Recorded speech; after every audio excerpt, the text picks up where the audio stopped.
Not too long ago, we actually provided lights for a wedding. And when we set up the room, the bride couldn't decide whether she wanted the room to be pink or blue, kind of a teal color. So the result was not only the confusion of what about centerpieces and what about the way that the room is going to look when we're all done. Will it be a pink room or will it be a teal room? And I offered to her a suggestion because of some things that I had seen with lighting and shadows. And so we actually took the tripods and we put them really high and we set the lights on one side of the room to pink and the lights on the other side of the room to teal. And the effect was in the center where they crossed each other, there was a blend of the two colors. But if you stood on the side of the room where the pink light was, everything from that side of the room appeared to be pink. All of the centerpieces, all the white table linens, all the chair skirts. And from the other side of the room, when you looked, everything appeared to be teal. All of the chair covers, all of the linens on the tables, all of the centerpieces appeared to be teal. Now, what color was the room? The truth is, the room didn't change colors. But the room had a reflection of color from the side that you were standing on, depending on which light you were under. The truth is, we do that to people as well. Today we're in Live a More Excellent Life. We're in chapter 4, and chapter 4 is about reflect, getting personally honest about your habits. And here's what we know about habits. Some habits are good, and by that I mean, by doing that one habit, you're going to continue to see productivity. You're going to see things in your life get better. You're going to see constant improvement. You may get closer to your goals. You may achieve your financial goals or your physical goals for weight management or whatever. But some of our habits are not productive at all. Now, when we talk about looking at the room from the pink side or the teal side, what we're talking about is perception. And we have a way of perceiving ourselves. We also have a way of perceiving others. And our way of perceiving others often comes through our own lens.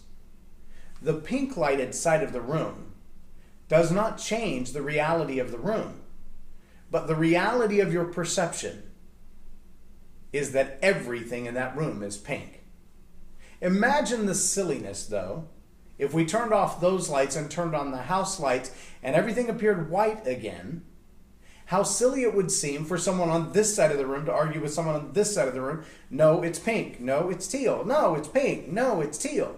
And yet we do that in so many things. We do it in the area of politics. From the view that we see it, the world looks pink. From the view that we see it, the world looks teal. Democrat or Republican, Republican or Democrat, communist or socialist. It doesn't matter what your worldview is. The reality of your perception is that you see it in a certain way. I know a gentleman who literally has eyeglasses that are different colors. I've seen him in blue, I've seen him in yellow, I've seen him in pink, rose-colored glasses. And the view of the world through those glasses is literally transformed. My question to you would be this: do you give the same advantage to others when you look at them through your own perception? Is there a chance that the way you see other people isn't exactly the way they are, but it's the way you look at the world through your own eyes? I want to challenge you to be honest with yourself about that notion and ask yourself, is there any chance that what I see, what I believe, what I cast on someone else is unfair? Because that's not the way they really are. It's not really a pink room. It's a white room with pink prejudice or teal prejudice. Ooh, now we're getting into a whole new word, huh? Prejudice is a hard word to deal with. Racism comes from prejudice. Religious discrimination comes from prejudice. Sometimes even the challenge that we see in our culture and society, like a friend of mine once, the words he used were, I don't know why we've outlawed a piece of clothing. What he was talking about is people who wear a hoodie and the projection of others on the hoodie as an article of clothing that it immediately connotates a criminal. Well, that's a prejudice. prejudice simply means to prejudge. I've already decided what I think about you. My perspective or my perception coming from the light, from the way I see the world, from the angle that I view you. When you start putting those two things together, that perception and that prejudice, now you have a whole different kind of a problem. I experienced a prejudice of a different sort, but one that's just as impactful.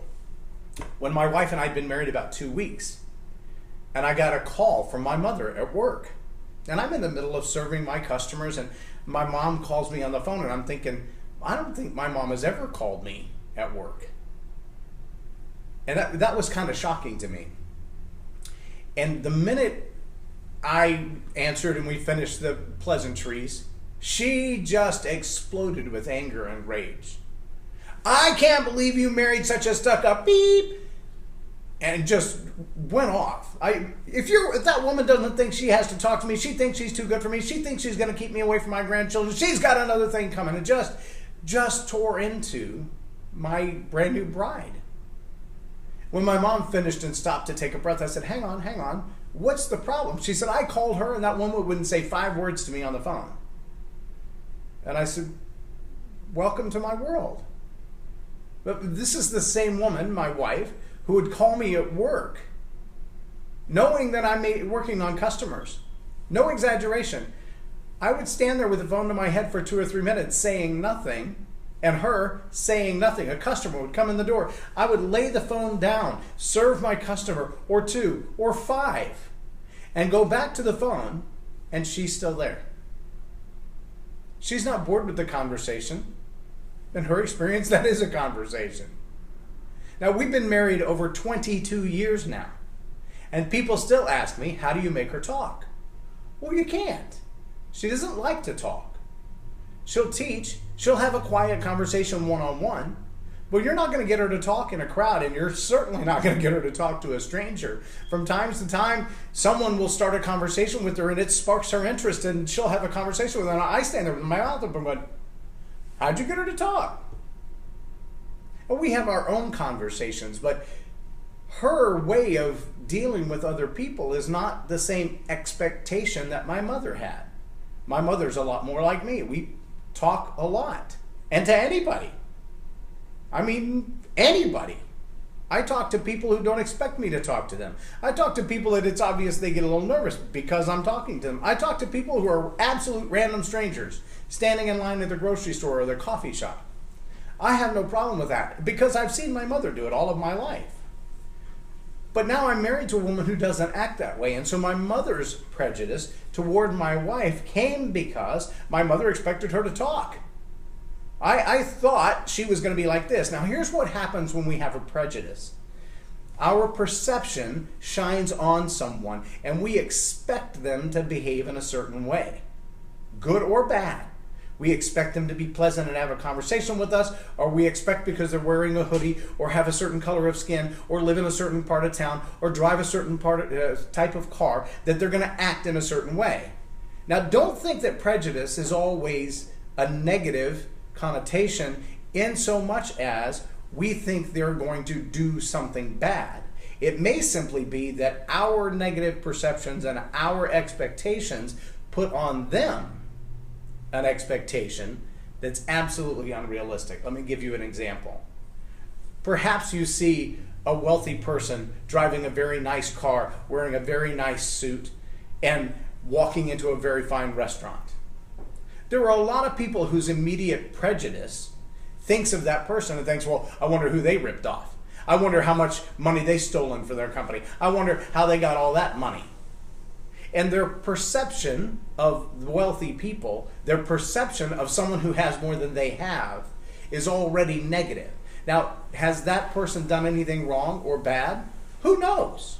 We don't know if they're criminals. We don't know if they're thieves. We don't know if they've done anyone wrong or manipulated or controlled or stolen anything.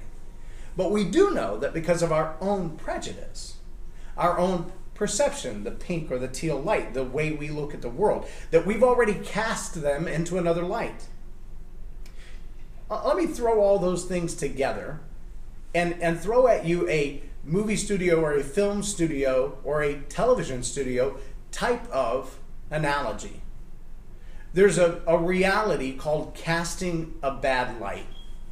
Bear with me 1 second. I know I've walked out of the frame. I haven't left, I promise you. So I have this extra light here. Can you see how badly that makes my face look? Isn't that scary? Oh. You put the flashlight under your chin and all of a sudden the whole look of your face changes? This is what it means to cast someone in a bad light. On the other hand, a light that's properly lit allows you to see all the features of a face. When you watch political pundits sometimes, you'll see the bias of the interviewer or the bias of the media company doing the production or the bias of the audience based on the height of the camera. Do you look down to the person or do you look up to the person? If the camera's pointing up or pointing down, it changes your perspective of them. If the light is flattering and it comes from the top and it creates the little line underneath the chin so you don't see all this extra stuff, that's a flattering light.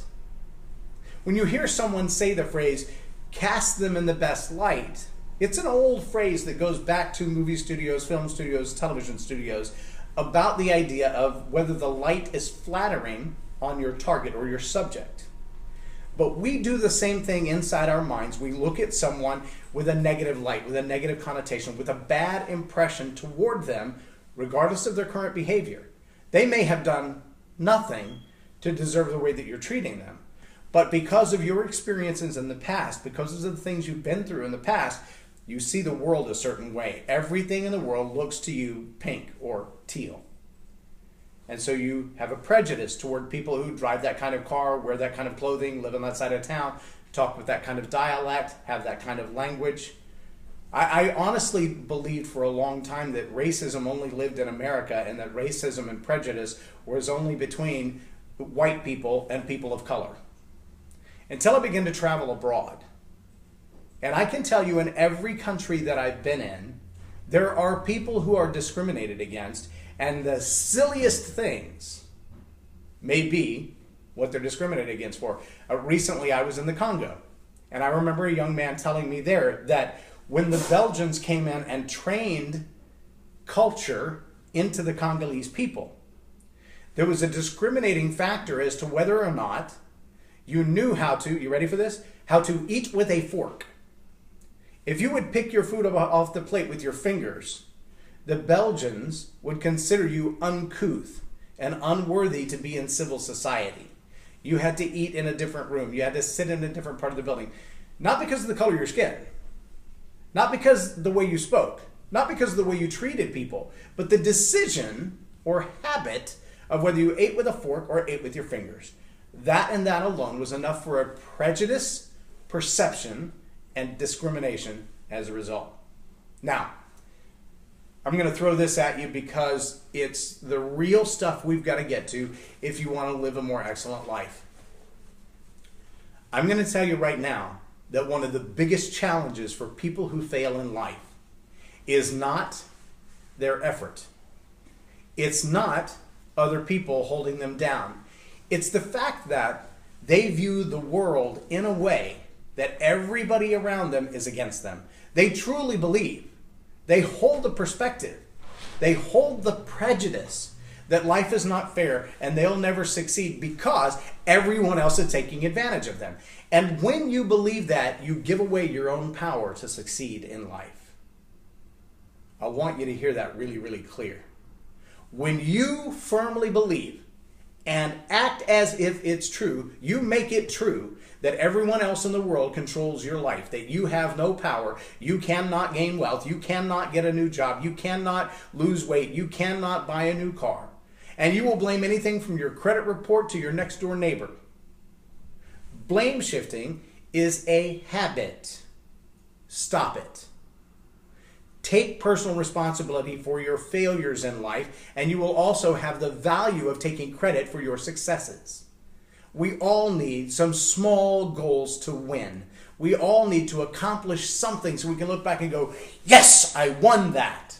And I don't care if it's a small thing like losing 10 pounds or buying a new pair of shoes, not because you used your credit card, but because you saved up $3 a day until you could afford those new shoes.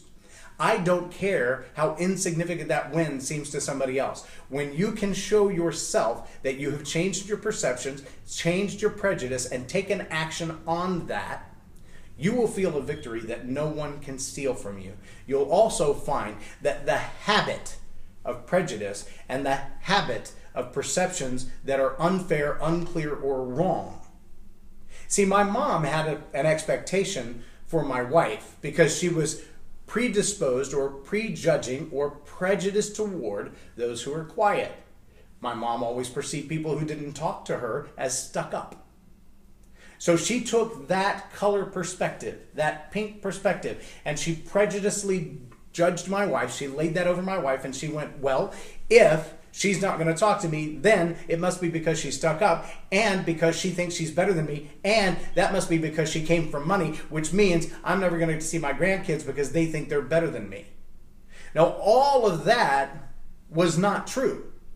All of that ideology, all of that thought, all of that blame shifting, all of that accusation came from a perception and a prejudice that was a habit. It didn't come from anything in the encounter. It didn't come from any reality in the relationship. My mother and my wife love each other. We've been married 22 years now. They have a much different relationship than they did 22 days after we got married. And that takes time to build. But they both have their own perceptions of the world. They both think about each other from a different viewpoint. We do the same thing every day, whether it's your boss, your coworker, the person at the light next to you. Here's a good example for you. I recently have traded my motorcycle from a crotch rocket, a little sport bike that I rode for 15 years, to a cruiser. Why? Well, because as I'm getting older and I have no cartilage in my knees, I can't sit with my feet bent behind me, or my left leg goes numb and I can't put my hip won't let me put my leg on the ground. So when I stop at red lights, I fall over. So I traded to a bike that has forward pegs. Now, the bike that I traded to not only has forward pegs, but it has a big windscreen and a very small back seat, so it looks menacing. It's all black with a lot of chrome, and it's very, very loud. If I cranked it up outside right now, you would hear it on the camera. It's that loud. When I pass people in traffic, they roll up their windows because my bike is that loud. The nice thing is people very seldom pull out in front of me or cut me off because they quote unquote didn't see me, because they'll hear me long before they see me. I believe that loud pipes save lives. You might see that on the back of someone's car or t-shirt that tells you they own a motorcycle. But because I ride that bike, and I wear a black jacket when I ride because it protects my shirt from flying bugs, when I pull up next to somebody with my helmet and my goggles, they don't see what you see right now. They see a loud bike. They see a guy in black leather. They see a guy that looks kind of menacing on a bike that looks kind of menacing, and it's really big and it's really loud, and they probably think, don't mess with that biker guy. He could be really mean. But they don't know it's just me. Think about that for a second. The perception, the prejudice, it becomes a habit. It just becomes the way we do things. We see someone of a certain age group or a certain race or a certain background, a certain education level, and we instantly believe we know all there is to know about them. And it's wrong. Stop doing that. All right, I want to go into a couple other things really quick. We might call those perceptions, we might call those prejudices, we might call those personality traits. There's certain ways that we do things. So here's an example. If you don't have one, you can get them for 10 or 20 bucks in a pawn shop. You can get them, I've seen them at Goodwill. I don't know how well they would work, but you can definitely get them if you're willing to spend 30 or 40, maybe 50 bucks, a personal digital recorder. If you already have a cell phone, you don't need to invest in one. You can use your voice memos on your phone. Or you could call yourself and send yourself a voicemail. But I was driving through traffic and listening to some stuff on the radio. And I don't know if you remember this, but back in the day, Johnny Carson, Jay Leno time frame of transition of The Tonight Show, there was a segment of the program that they called Stupid Pet Tricks. And they would bring animals on and get them to do these weird things like open a Coke can or fetch something out of the refrigerator, or roll around on the floor and play dead or sing or whatever. And so I was sitting in traffic and I was watching people do things that I thought to myself, surely they didn't think that through. And I began to use my little voice recorder to record some of those ideas, some of those things that I would see people do and go, wow, I hope I never do that. Here was one of them. Note to self, do not make a right turn from the left lane. No one is expecting it, and you will not only get hit, but clog traffic for hours. Okay, that rule does not apply in Kinshasa because they don't know what lanes are. They don't know what turn signals are. They just kind of go everywhere like marbles in a straw. They're just all over the place. But in America, it applies. If you're in the right lane, don't make a left turn. All those other cars are going the same way. They're not expecting that. Not only are you going to get hit, but you're going to make everybody else late for work because it's going to take a long time to clean up that mess. Don't make a right turn from the left lane. Here's another one. Note to self. When someone gives you a gift, even if you already have one, or you have no idea what it is, say, thank you. Not, what is that? Because what is that will only get the gift snatched from your hand before you can play with it. I remember giving a gift to my child. I thought it was a really cool something. Those little, they call them Aggie puzzles. It's a piece of wood with wires and a little marble, and you have to move it around and try to get the marble out of it or back into the other side or whatever. You have to take it apart and put it back together in a different way. And once you take it apart, it doesn't look the same, and there's no way to figure out how to put it back together. It's an engineering thing. It's a science thing. It's a brain tease thing. But I remember giving one to my son, and he just looked at it, and he went, what is that? Not a thank you. No gratitude whatsoever. Just, what is that? Again, perception and prejudice. I don't get it. I don't understand it. That means I don't like it, right? So I snatched it away from him and gave it to somebody else. If someone gives you a gift, rather than say, what is that? Say, thank you. Figure out what it is later. Note to self. Most kids born in a major metro area have no idea what a barn is. So asking if they were born in a barn is just plain silly. Maybe you grew up in an era where it was a common thing that if you came in the door from outside, mom or dad might say, what are you, born in a barn? Close the door. Well, if you were born in Dallas, you may have never seen a barn. I remember DJing a wedding probably 8 or 9 years ago, and the bride was a farm girl from Central Texas whose dad owned a horse ranch and would train horses for police departments. And her groom came from a family of attorneys who were Jewish people who lived in Manhattan and had never been outside the city of Manhattan. And when they pulled up and they got out of the limousine and they were standing next to the limousine, I remember them walking up to the fence. There was a Brahma bull with his head over the fence. And they walked right up to that Brahma bull and tried to take selfies with the bull. And I thought, have you never seen a cow before? Do you know what Brahma bulls do when you make them mad? First they're going to horn you, then they're going to trample you. That's what they do. Puppies will climb in your lap, Brahma bulls will horn you and then trample you. That's what they do. They don't like selfies. That's not a good plan. But to understand that their perspective, their perception, their prejudices come from their life experiences means the way we communicate with them, the habits we have about the things we say. What are you, born in a barn? Close the door. Would seem absolutely silly to someone who's never seen a barn. And yet our perceptions, our prejudices from our life experiences will set expectations on someone that are unrealistic and unfair because they don't have the same experiences that we have. Today I saw someone blank.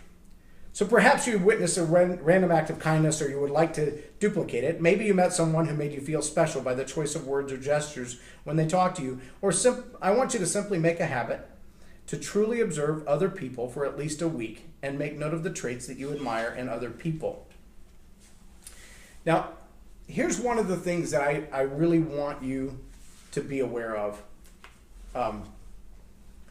We tend to see negative traits of other people. Personality traits, quirks, habits, the way they do a certain thing. I remember one of the guys that I was with when I was in the military years ago, when you grab a fork and it has the curve and the tines come up, Most people use the fork in that way like a shovel, unless they're cutting a piece of meat. Then they change hands and they use the fork to hold the meat down, and then they use the knife with the other hand. This guy always ate with his fork in the position as if you're cutting meat. And his process was he would stick the fork, say, in the mashed potatoes or in the green beans, and rather than use it as a shovel to pick things up or to stab it to pick things up, he would stick the fork down there and then use the knife to squish it against the back of the fork to eat it. It was the strangest habit I've ever seen. He never used the fork like a shovel or a spoon. He always used the fork just to squish things against the back of them. And if he couldn't pick it up that way, like lettuce, he would hold it there like vice grips and put it in his mouth. It was the strangest thing I'd ever seen. I've never seen anybody eat that way. Now, would it be right or fair of me to look at him and go, "You're doing that wrong"? Well, no. That was the way he taught. That's the way he enjoyed it. If he asked for my advice, it would be great to give it to him. But if he didn't ask for my advice, it's just judging him to tell him that he's doing it wrong or to even offer another way of doing it. That is not what I'm talking about. What I am talking about is looking at people who have traits, quirks, habits that you would look at and go, I should probably try that in my own life. Maybe someone who gets up early every day and runs 5 miles. Maybe someone who comes home late at night or comes home from work and they walk 4 or 5 miles, or they spend time with their kids doing a certain thing, or they have bedtime stories with their kids, or whatever that is. Whatever that habit is that seems to make their life better, if you were to look at that habit and go, I kind of like that. What I'm recommending is that you use a voice recorder or sticky notes or something, and when you see someone do something that you think, wow, I think if I did that, it would make my life better, incorporate that into your life. I mean, seriously, incorporate it into your life. So here's something that I want you to invest in, and I know this sounds silly, but I want you to invest in a roll of butcher paper. You can find it at almost any butcher shop or an arts and crafts shop. And the reason that I say butcher paper is that it's about 30 inches wide.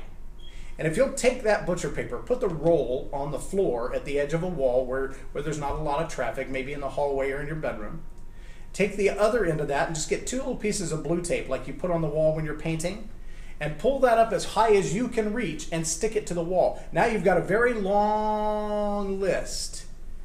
And so when you bring your sticky notes home or your voice recorder home after you've been observing people all day, I want you to take those habits that you've seen other people have, like turning left from the right lane or right from the left lane, or stopping in traffic, or putting on makeup in traffic, or talking on the phone and not paying attention in traffic. I had a young lady not too long ago, I would say she's probably college age, cruising down a major freeway. There's 3 or 4 lanes of traffic. There's people merging on this side, and she's just drifting back and forth between the lanes. And I was on my motorcycle, I was coming up behind her, and I would try to pass her, and she would just wander into my lane and then wander back. No turn signal, no intent, I don't believe, to actually change lanes. She would just drift and then drift back. And it seemed like every time I would get close to her, she would drift into my lane, like she was trying to prevent me from passing her. Well, finally, I did get up beside her, and as I got up beside her, I realized she was talking on our phone, but it was like she was FaceTiming, because she would talk to the phone and then she would look at it like this, and then she would type on it, and then she would put it back to her head. And I'm like, so are you talking and having a text conversation at the same time while driving in traffic? Yikes! And so I did something really mean. When I got up next to her and she started drifting at me again, I downshifted twice, which means my bike made a lot of racket. And then I accelerated to get out of the way so that she wouldn't hit me when she drifted lanes. Apparently that was louder than what she expected, or she didn't expect anything, because she jumped, threw her phone throughout the car somewhere else, and finally pulled back into her lane and rolled up her window. It startled her. It got her attention, I promise you.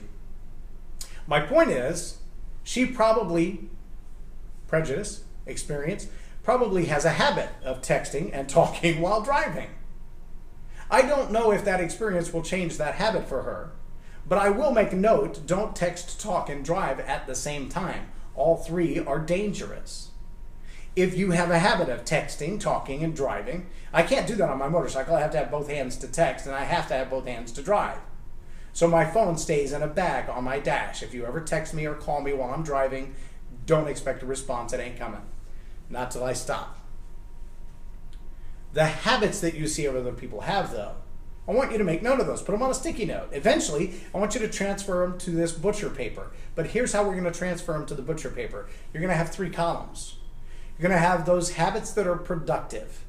These are the things that if I did them, if I ate better, if I exercised more, if I got more sleep, if I went to bed on time, if I read more, if I studied more.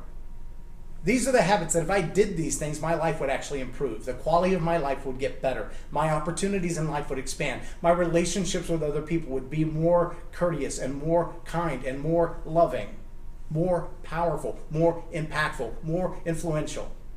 Those are the things that you want in that first list, the green list. These are the keep doing these or start doing these things list.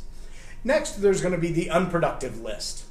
The unproductive list, or maybe the bad habits list. These would be the things that you see people do, like talking and texting and driving. And you would think to yourself, I would never do that. I'm going to challenge you with a human reality I've experienced. Not only in myself, but in people that I've coached and trained. It seems to be very common that we are most annoyed with habits other people have when we have them ourselves. Well, I would never talk to my children that way. Rewind, and about 8 hours ago, you did. Well, I would never do that kind of thing in public. Rewind a couple of days, and sure enough, you did. The chances are, if it really, really, really bugs you, when you see someone else do it, you already do it. Stop that. But when you make that list, or you use that voice recorder, or you record those into your phone, or you use your sticky notes, I challenge you to go back and look at those things that most annoy you about other people. I remember doing this exercise with a classroom of high school students that I mentored for about 4 years. I saw many of them go from freshmen all the way out to graduate and go on. I still get text messages from time to time from some of those who are already graduated. They're already adults in college. I do not communicate like that with high school students. Not my place. They're not my kids. I find that inappropriate. But with those college students who are adults and they're moving on with their life, I had one recently text me and ask me some career advice, and I gave him the best advice I could. He said he really appreciated it, so hopefully that will help him. But when I stood there in that class and I asked them to raise their hands and share with me some of the things that really annoy them when they're driving in traffic, I got everything from, I hate when people don't use their turn signals, or I hate when people put on their makeup while they're driving, I hate when people are talking on the phone or texting while they're driving, or we just went with a list. And so I had them write it all on the board. And we made this big, long list of bad habits. Then I asked them to make a list of good habits, and they couldn't think of any. I thought that's pretty ironic. I said, now I want you to take a Sharpie, and I want you to go up there and just put a little tick mark next to the bad habits if you do them. If you think about it and you're honest with yourself, when you think about them, you go, I think I've done that. I wouldn't want you to know that, but I may have done that. Just put a tick mark next to it. You know what we found? More than 50% of this long list of bad habits, the students would confess, I hate other people doing it, but I do it myself. I fail to use my turn signal because I usually have my phone in the other hand or I'm messing with the radio or whatever, so I just look and then change lanes. We have a tendency in our humanness, I don't know what it is, to overlook our own flaws and look at everybody else's. We judge everyone else by their worst behavior. We judge ourselves by our best intentions. So whatever it was that we planned to do well, whether we succeeded at it or not, that's how we judge ourselves. But the results that other people have, especially bad results, bad habits that lead to bad impact, that's how we judge other people. Which means when you look at that list of bad habits, the chances are you recognize those bad habits because the reticular activating system in your brain, we'll talk about that in another chapter, don't even bother looking it up. But because you are aware of the habit in you, even if it's subconscious, you see it in others. And it bugs you as much about them as it bugs you about you. But you've never been honest enough with yourself to say, that bugs me when I change lanes without turn signals. It bugs me when I put on my makeup in the car. I don't do that. I can't. I wear a helmet. And I don't wear makeup when I drive. The bad habits that you have that you notice in others really bug you about you. But you've never really asked the question, why do I do that? What led to that? Let me give you one example. Not of a bad habit, but how we get a habit and we don't sometimes know the source of that habit. This is a story many people have used many times in different ways. I'm going to use it here to express how sometimes we pick up a habit and we don't realize its origin. So there's a gentleman who's married and he's with his wife at Thanksgiving, and she's cooking the roast for Thanksgiving, and she cuts the ends off the roast and puts it in the pan and sticks it in the oven. And he said, "Why do you do that?" She said, "Why do I do what?" He said, "Why do you cut off the ends of the roast?" She said, "Well, my mom always taught me that." And so he looks across the kitchen at his mother-in-law and he says, "Why did you teach her to cut the ends off the roast? I'm just curious." She said, I don't know. That's how I learned to cook." And so this conversation just kind of goes on for a while. Christmas time comes around. They're all in the kitchen together, and Grandma is now preparing the roast. Not his wife, not his mother-in-law, but her mother. And she's putting the carrots and the potatoes in the pot, and she's got the roast in the pot. And can you start to smell it already? Is it making you hungry? Too bad. Anyway, so she's got the roast in the pot, and she's got the carrots and the potatoes in the pot. She's about to put it in the oven. And the man goes, wait, you didn't cut the ends off the roast. She said, "Why would I waste the end of a good roast?" He said, "Well, your daughter always cut the ends off the roast. My wife always cuts the end off the roast. They both learned to cut the roast from you. Why don't you cut the roast anymore?" And both mother and mother-in-law are looking at her going, "Yeah, why don't you cut up the roast? That's what you taught us." She said, "I don't know why you still do that. I did it because when you were growing up, my roast pan was only this big because my oven was only this big. I didn't have a choice. It wouldn't fit any other way." Wow. So 3 generations of women cutting the ends off of a roast because one had a small oven and a small pot. Now, as time has progressed, even though the ovens are bigger and the roasting pots or pans are bigger, they're wasting a pound of meat every time they cut a roast because they didn't understand the practice. Why do you do that is a simple question, but we often don't ask it. And so we pick up habits. Why do you do that? Well, that's why so-and-so taught me. Why do you do that? Well, I've always done it that way. It's not logical. It's not productive. It's just unproductive. It doesn't necessarily hurt anything. But then there are those habits that are counterproductive. Everything you're doing right and this one little habit you're doing wrong. Everything you do to manage your weight and then you drink 3 sodas a weekend. I'm doing great on my sugars. I don't eat bad things. I don't eat cotton candy and pumpkin pies. But I drink Sprite 8 times a day. Well, this one habit is offsetting all of the good ones on this side. It only takes one bad habit to destroy all your good effort. Think about that for a minute. It only takes one bad habit to destroy all your good effort. If you show up for work on time and you do your work with diligence and you turn in your work on time and you meet every deadline and you don't leave early and you're courteous to everybody you work with, but you lie on your timesheet, all of those good ones are offset by one bad one. And if that becomes a habit, it can destroy you. If you don't ask yourself the question, what specifically are the habits that I have? And are they good for me, productive? Are they neutral? They're probably not benefiting me, but they're not really hurting me anyway. They're just taking up time. Or are they counterproductive? Are they destroying what I'm trying to build? Remember, these habits are not just, do I show up to work on time? Do I eat too many donuts? Am I foul with people that I don't know? Am I willing to... These are all of the things that start from perspective and prejudice. The way we look at the world is a habit. Choice determines destiny.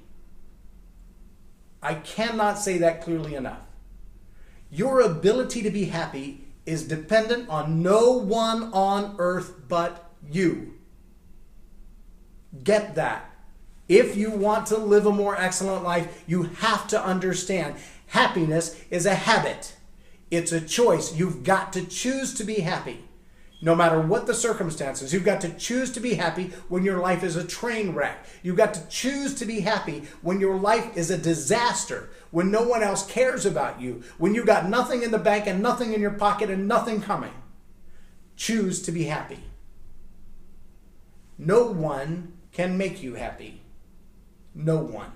There's no one on earth that can make you happy. When you understand that, you'll also understand no one on earth can make you sad. It's a choice. No one on earth can make you depressed. It's a choice. That's just a reality. It's a hard one. But here's a truth for you that I want you to grasp. I don't care if you're talking about financial management, if you're talking about a personal coach or a life coach or a leadership coach, which is what I do, leadership coaching. I don't care which one of those categories you're talking about. You're going to hear the same reality. You cannot manage what you do not measure. You need a roll of butcher paper so that you can make a list of all of these things that are going on in your life. Next time, I'm going to request that you get a head of lettuce. Why? Remember Castaway with Tom Hanks? In that movie, he had the volleyball Wilson to yell at.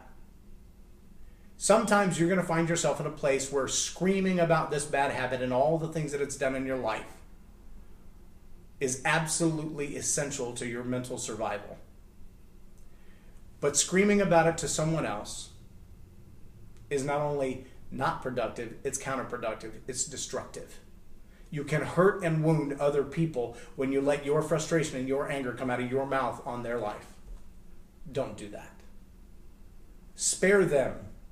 Find an inanimate object. I like a head of lettuce because you can yell at it like a person, and when you're done, you can beat it to death and cover it in dressing and call it a salad.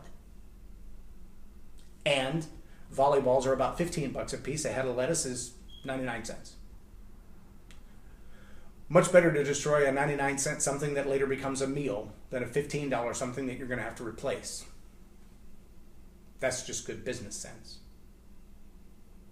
But if you don't start to manage by first measuring the habits that you have in your life, those habits, rather than leading you toward a more excellent life, will lead you into destruction. That's just a reality. 6 packs a day, a six pack a day. So if you're smoking 6 packs of cigarettes and drinking a 6-pack of alcohol, doing a little drugs on the side, avoiding your work, not going to work at all, lying to your boss about being sick because you're hungover, your life is not going to get better if you don't break those habits. You're eating too much sugar, your teeth are falling out, you're gaining weight, your medical reality is off the charts bad. Your life is not going to get better, it's going to get worse. You've got to change those habits that are destroying you. You lie to your boss, you lie to your friends, you lie to your wife, you lie to your coworkers. Your life is not going to get better, it's going to get worse. You've got to change those habits. You drive with a cell phone in your hand, you may find yourself behind the bars of a prison cell because you took somebody else's life. Not because you wanted to, not because you meant to, but because you have a habit that owns you, a habit that has enslaved you. And because you just keep doing that thing, consequences are coming. You make a list of these habits, the bad ones, the productive ones, and the good ones. Choose the good ones. When you see someone else kind to a stranger, write that down. I want to be kind to strangers. When you see someone give something away for no reason, expecting nothing in return, write that down. I want to give away something for no reason and expecting nothing in return. And adopt those habits that are productive. Do away with those habits that are counterproductive and unproductive until you begin to see a change in your life and that momentum begins to move toward a more excellent life and not away from it. And as you build those good habits, you're going to see some massive, massive changes in your life. There's a program, it's an online program, it's by Dr. Caroline Leaf, it's called Detox Your Brain. I think it's 20 or 30 bucks. It will change the way you live your life in every aspect if you're brave enough to take it on. Detox Your Brain. Go look it up on YouTube. You'll find it. You'll find it right there on her website, Dr. Caroline Leaf, Detox Your Brain. I'm telling you, it will change who you are. So I want you to make that list on the butcher paper. I want you to write down those habits that are productive and counterproductive. Your questions from the back of chapter 4, the same ones that are in the book, are on the screen. I want you to be engaged in this change in your life. I want you to look at those habits honestly. And remember, those habits that stand out to us, that annoy the living daylights out of us in somebody else, are usually habits we have in ourselves, and we've been lying to ourselves about them. If you'll get honest, if you'll track those habits, if you'll measure them, you can manage them. But you cannot manage what you do not measure. So I want to give you this word picture. I want this to ring in your head for a little bit. I want you to think about how silly this would look and feel. Imagine yourself on a nice peaceful lake. On the side that you're on, there's just trees and quiet, and maybe you've just finished sitting in your hammock and you're about to climb in your little canoe and go back across the lake where dinner is waiting. You can smell dinner in the air. You know that it's ready for you, and the hot apple pie, and you know that the sweet cinnamon tea is waiting as well, and you can smell the roasted chicken wafting in the air. And as you gather your belongings and put them in your canoe, you jump in the canoe and you grab your paddles and you start to paddle. And just as you get ready to leave the shore, a sumo wrestler comes from the woods and he jumps in the other side of your canoe.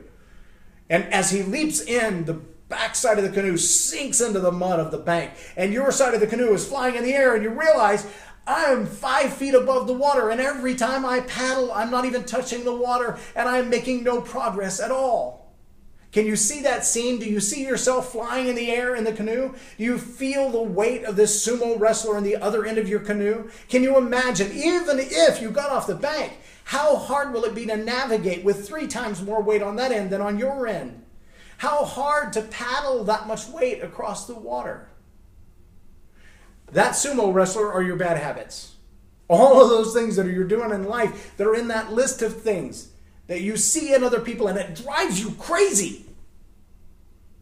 You're probably doing them. And those bad habits are that sumo wrestler, and you're not going to get across the lake until you get him out of your boat. Now, you could sit there and argue with him for a few days. You could choose to jump out of the boat and let him have it. Or you could take the oar that you have in your hand and smack him in the head. And if you don't get serious about the bad habits that you have in your life, they're going to weigh you down until they sink you or capsize you. That's a reality you've got to come to grips with. If you don't change those bad habits, they will change you. If you don't own your responsibility for your bad habits, they will own you. If you don't master your bad habits, they will master you. If you will take control of them, you'll take control of your life. Take control of your perspectives. Take control of your prejudices. Take control of your thoughts and your actions and your habits. And next, we're going to dive even deeper into lasting change in your life. I hope you'll join me for the next video, Chapter 5 of Live a More Excellent Life. Again, you can get the book, if you don't have it, on Amazon.com. You can get it from my website. But I would love for you to continue to follow on with what we're doing. I believe with all my heart this can change your life for the better. I'm J Loren Norris, and you've been watching Tell It Like It Is TV. Have a blessed day.